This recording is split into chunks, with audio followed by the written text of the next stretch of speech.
syirik. Tetapi Allah memaafkan dosa-dosa selain syirik. Makanya kita jangan sekali-kali menganggap remeh yang namanya dosa syirik. Ya, pernah nggak sahabat Syiar membaca ada salah satu hadis baginda Rasulullah Shallallahu Alaihi Wasallam. Jadi beliau bersabda di hadapan sahabatnya, wahai sahabatku, ada seseorang masuk surga karena seekor lalat, dan ada yang masuk neraka karena seekor lalat. Itu kan hadisnya terkenal, ada di kitab Riyadhus Shalihin. Nah, hadis itu Nabi ingin mengajarkan kepada kita, jangan remehkan, jangan anggap kecil dosa syirik. Itu bisa menyebabkan kita neraka itu. Jangan diremehkan gitu. Bayangin itu, ada orang masuk neraka gara-gara lalat. Begitu juga sebaliknya, orang yang menjaga tauhid bisa menyebabkan dirinya masuk surga. Disitulah pentingnya kita berlepas diri dari perbuatan-perbuatan syirik ataupun hal-hal yang bisa mengarah ke sana. Terutama yang sekarang masih ramai itu pengobatan lah itu. Maaf Ustadz, sebelum jauh Ustadz, ini kan yang tadi Ustadz jelaskan tidak dimaafkan itu Ustadz ya. Banyak yang nanya juga, lantas kalau yang dia pernah melakukan kesyirikan kemudian bertobat gitu Ustadz ya, apakah diampuni sama Allah? Ada kemungkinan diampuni lah ibaratnya gitu. Sedangkan ayat itu kan untuk kesyirikan gitu. Betul. Ya. Jadi poinnya sebenarnya bisa dijelaskan Ustadz. Jadi begini, sesungguhnya Allah tidak akan mengampuni dosa syirik ayatnya, tetapi Allah mengampuni dosa selain syirik bagi siapa yang dikehendakinya. Konteks ayat ini, ketika seseorang mati dengan membawa kesyirikan, tanpa belum bertobat. tetapi bagi siapa yang masih hidup selama nyawanya belum sampai tenggorokan, Allah pasti ampuni. Selama nyawanya belum nyampe tenggorokan, Allah pasti ampuni. Sebesar-besarnya dosa kita, bahkan digambarkan walaupun dosa kalian itu seberat bumi dan seluas langit, Allah pasti akan ampuni ketika kita bertobat kepadanya. Artinya masih dalam kehidupan dunia. Tetapi ketika seseorang mati dalam keadaan syirik, nah di akhirat Allah nggak ampuni. Karena di akhirat pun ketika kita disidang sama Allah, kita masih ada kesempatan, ya Allah ampunilah kesalahanku dulu waktu di dunia. Aku pernah berjudi, aku pernah minuman keras, aku pelaku riba dan lain sebagainya yang Allah tuntut. Ampunilah aku. Allah bisa mengampuni itu semua. Kita masih ada upaya terakhir minta ampunan Allah di akhirat. Terakhir itu. Makanya ada kalimat lima yasha, bagi siapa yang dikehendaki Allah. Allah akan mengampuni dosa selain syirik bagi siapa yang Allah kehendaki. Gitu. Kalau misalnya Allah tidak ampuni, nah kita bisa minta kepada Rasul untuk memberikan syafaatnya. Jadi di sono gitu tuh memang mungkin kayak di sini ya, butuh pertolongan, kita ke sana, kita ke sini, gimana biar Allah tuh ampuni, biar pahala kita banyak gitu. Salam Ustaz. Iya. Jadi sampai dikisahkan itu di padang mahsyar ketika ingin menunggu sidangnya Allah, para manusia pergi ke Nabi Adam. Wahai Adam, segerakanlah sidang ini gitu, udah nggak tahan nih di sini, nunggu udah lama bener. Karena dalam hati yang berdebar-debar, karena engkaulah ngoyang kami. Insyaallah. Adam berkata, aku dulu masih punya kesalahan, bukan kepada aku engkau meminta. Terakhir kepada Rasul. Akhirnya Nabi Muhammad menghadap Allah, baru sidang itu dilakukan. Seperti itu. Dan kita masih ada kesempatan memohon ampunan Allah di akhirat. Kita bisa meminta syafaatnya Rasul. Kita juga bisa minta syafaatnya Al-Quran. Jadi masih ada upaya-upaya yang bisa kita lakukan. Tetapi bagi mereka pelaku syirik, Allah tidak akan ampuni. Sebelum bertaubat di dunia. Misalnya pelaku syirik datang kepada Nabi, ya Rasul berikanlah syafaatmu. Lah ente dulu di dunia melakukan kesyirikan. Padahal itu sesuatu yang aku benci. Aku Allah utus untuk menghancurkan bentuk kemusyrikan semua. Kesyirikan aku hancurkan. Engkau malah piara. Masya Allah. Engkau malah jadi pelakunya, bahkan jadi calo. Aduh, marketing. Marketing lagi. Iya, jadi calonya syirik. Waduh. Gimana ya Nabi mau ngasih syafaat begitu? Masya Allah. Iya. Maka inilah yang harus kita waspadai.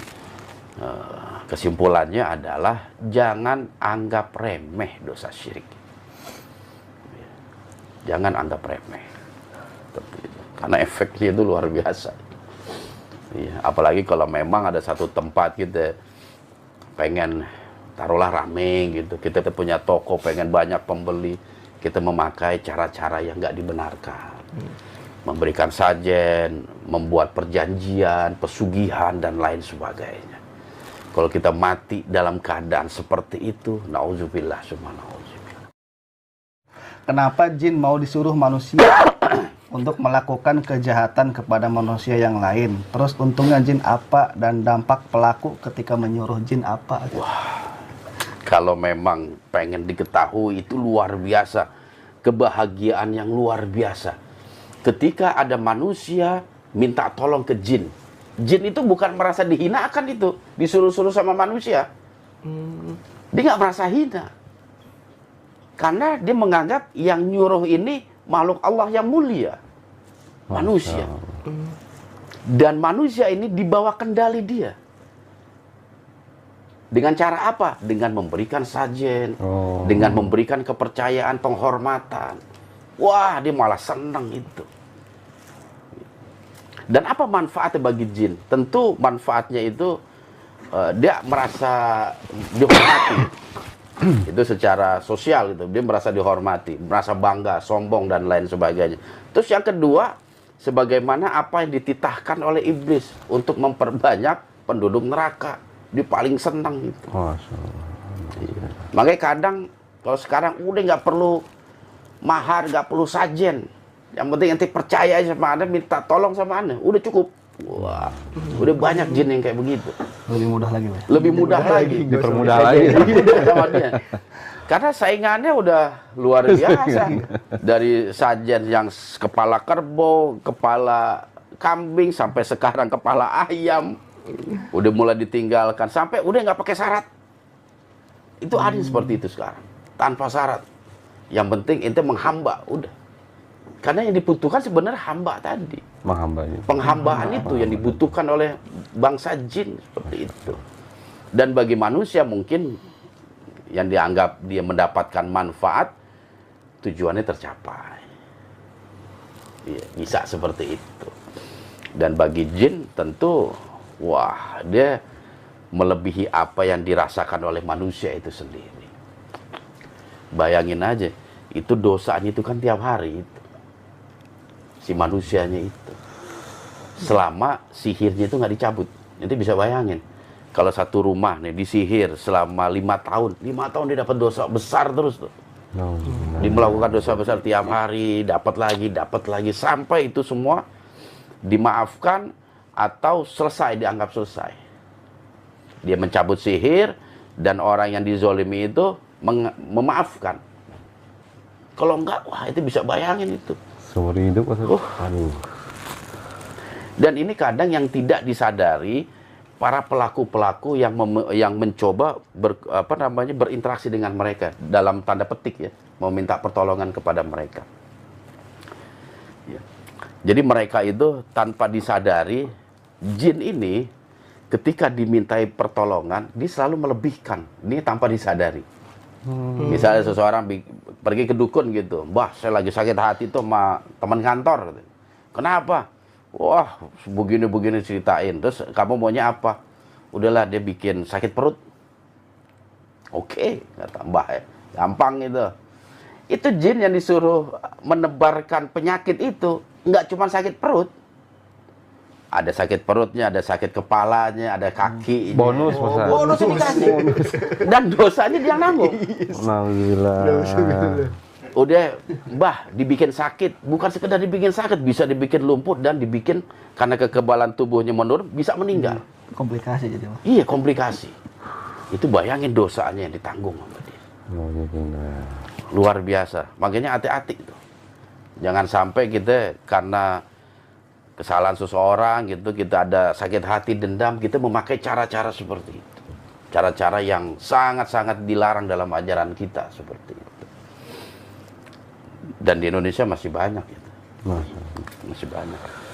Dan memang yang sangat disayangkan kadang mereka berpakaian seperti ulama itu. Islami bahasa. Pakai peci, pakai baju koko. Kadang kalau di TikTok tuh pakai hijab ya kan. Nggak taunya terawang triwing. Waduh. Iya, ramal-ramal. Ramal. Cek hodam. Masya Allah. Makanya kita harus jelilah sebagai umat Islam nih. Jangan sampai kita terjerumus gitu. Karena dosa syirik itu luar biasa sahabat ya. Iya, dosa syirik itu.